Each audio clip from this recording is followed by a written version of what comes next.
Jazzcast Pros. Welcome to the Healthy Illness Podcast. I am your host, Kelly Marie Woodford, and the Healthy Illness Podcast is all about helping you build healthier relationships while living with mental health conditions. We are a day after Mother's Day, so happy belated Mother's Day to all of the mothers. And at the same time, there are many people that are grieving mothers, loss of children, loss of relationships. And Mother's Day is not a happy celebratory day. And for you, I'm holding space for you. I see you and I honor your journey. In addition to Mother's Day, May is Mental Health Awareness Month. And I just want to take some time and raise awareness around mental health awareness, even though that is what we do as a podcast. I really want to be specific and intentional today in talking about mental health and mental health in the Black community. Because lastly, this is the week that we commemorate the 10 lives lost, the 3 people who were shot, the many people that were in the store, and a community that still has not recovered from an intentional, racially motivated shooting spree at the only grocery store in Buffalo's Black community. That's a lot. And there's more. When you look around, people are still being taken off of the street.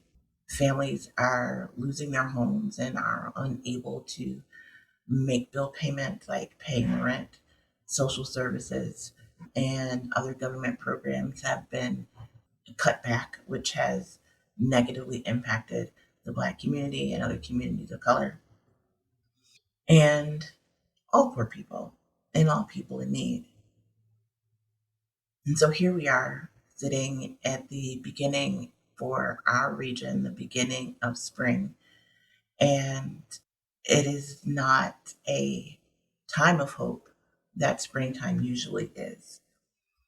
And so the encouragement today, as we are looking at this Monday, is to not just be present, but to understand that even through the healing, you may still be traumatized. Even through the healing, you may still have what feels like the same reactions and maybe more severe reactions to similar negative stimulation and experiences.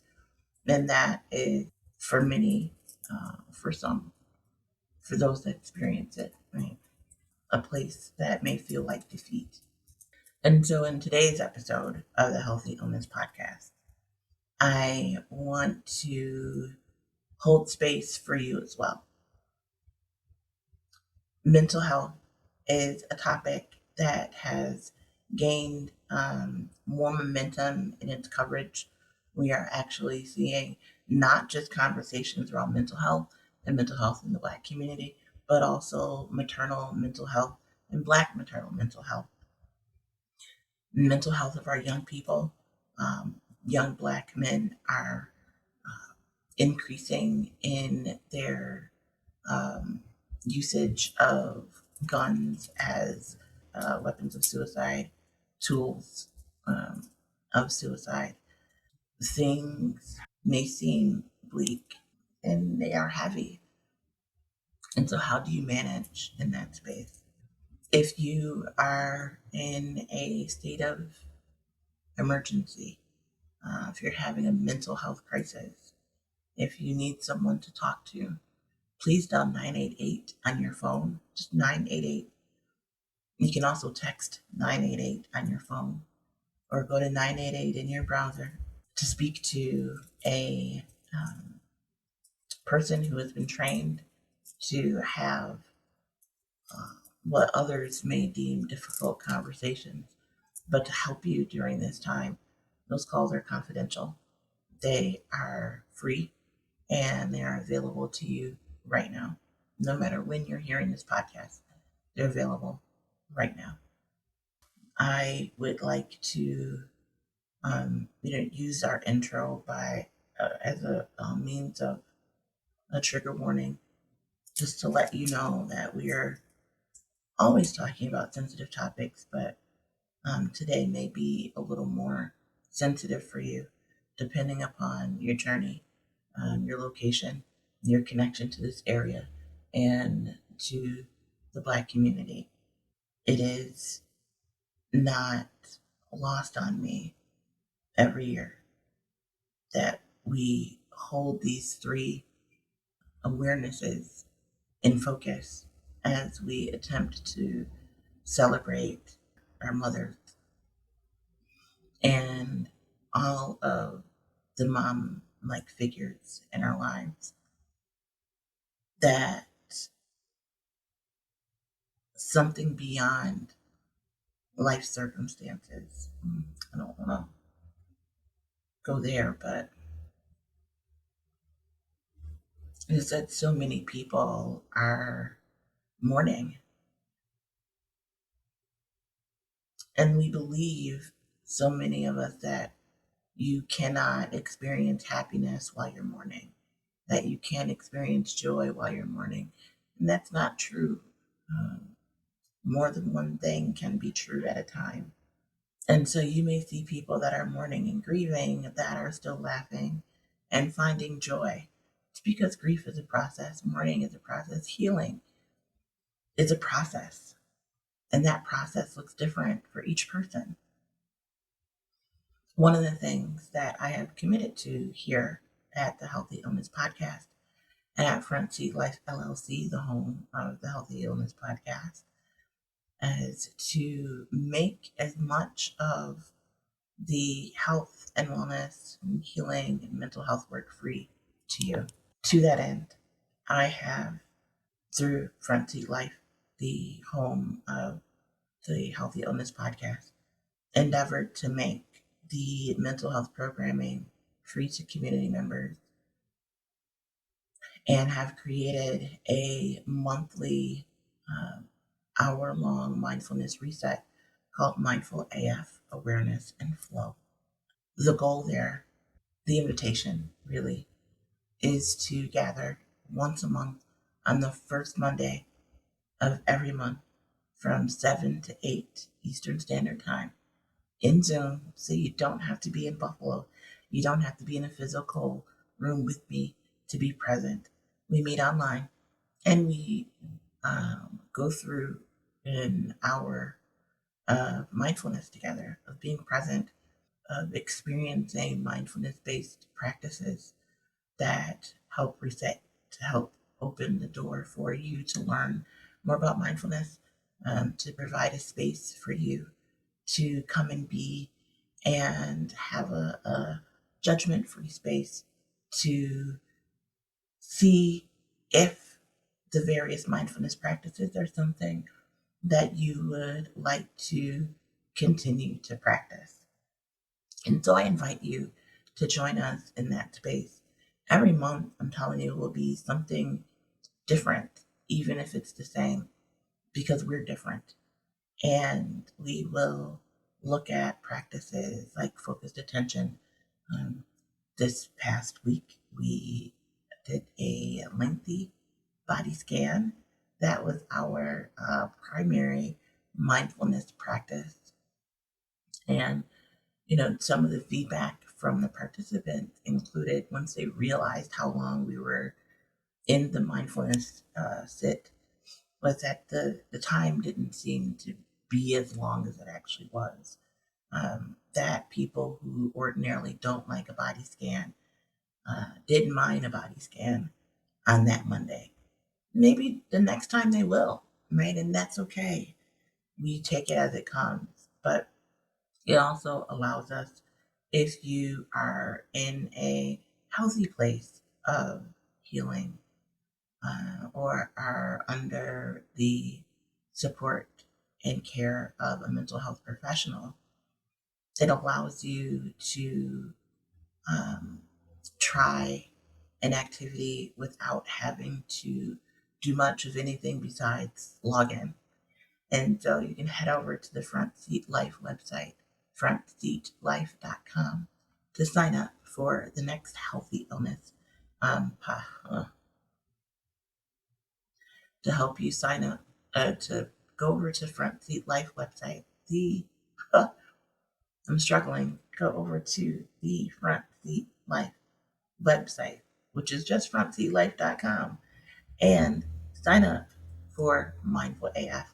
If you're interested in experiencing an hour of guided mindfulness work, they are free to you. There's a cost. The cost is your time. The cost is your experience being in this space. But I invite you to come and try it out. We've talked in the past about a window of tolerance, and what that means for us in the mindfulness space is,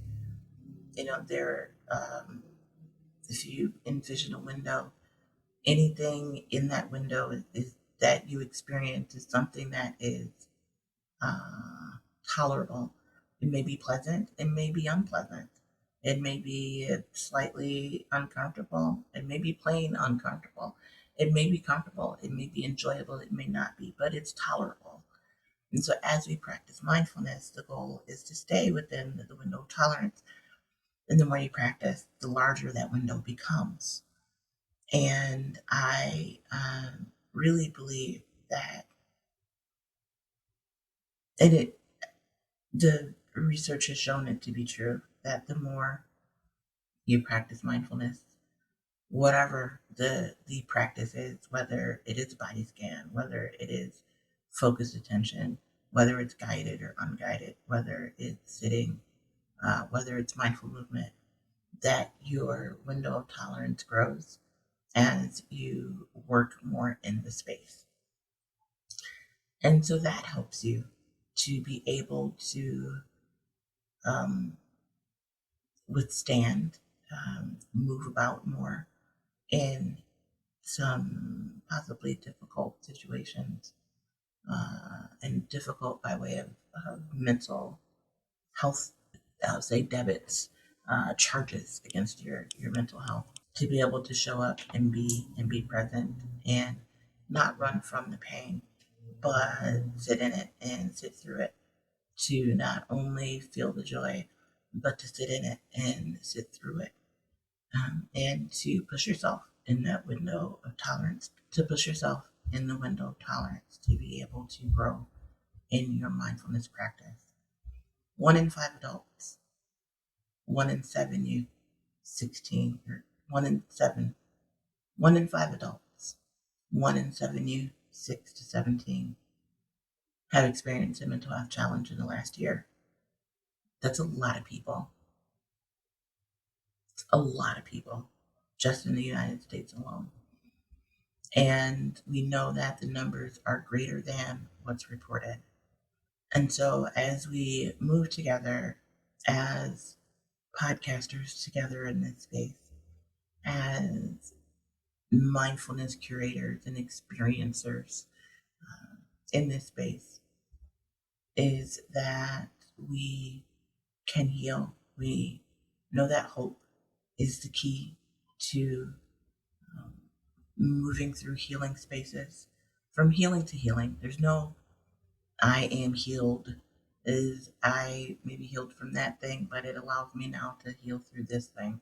There's no end to the healing journey. It is a journey with no destination. It is a journey with no destination except to experience it. And so I open up to you during this time the opportunity to gather with us virtually, to be and be present as you mourn, as you grieve, as you laugh with joy, as you reach for hope, not just this month, not just this week, but for a lifetime. Until the next time, which is next week, I encourage you in all the ways to be the light. There is a way in place for you to show up that is uniquely yours. And that is your space to show up and be in. And so show up and be in that space. You being wherever you are, in whatever moment, you're there for a reason. Own that reason. Own that moment, whether you know the reason or not, and help others keep the hope alive or spark the hope in them that healing is possible. Be well, grieve, cry, mourn, remember, laugh, love.